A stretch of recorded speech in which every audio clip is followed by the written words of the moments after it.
Este es el sensor de velocidad, está en la caja de cambio. Y bueno, vamos a intentar sacarlo y limpiar los contactos, limpiarlo, a ver si es que soluciona el fallo del cuadro o bueno, tendremos que reemplazarlo. Es un poco complicado, pero bueno, vamos a intentarlo. Necesitamos una llave Allen.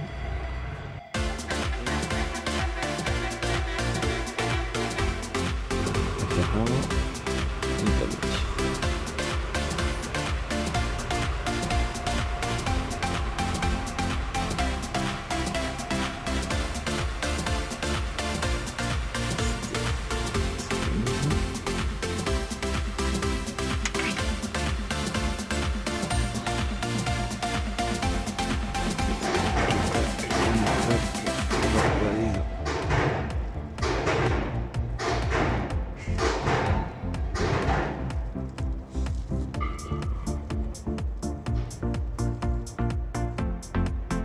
El sensor se gira.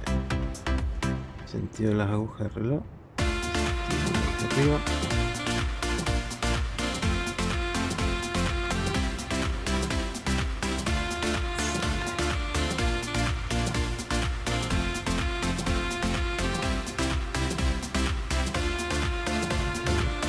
Vamos a quitar un poco de líquido.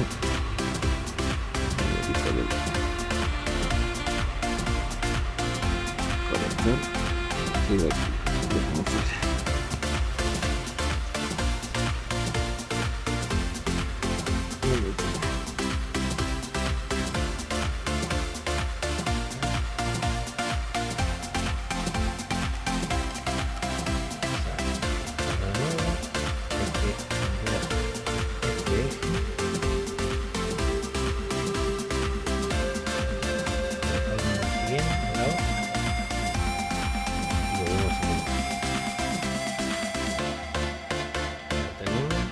Ahora lo vamos a montar.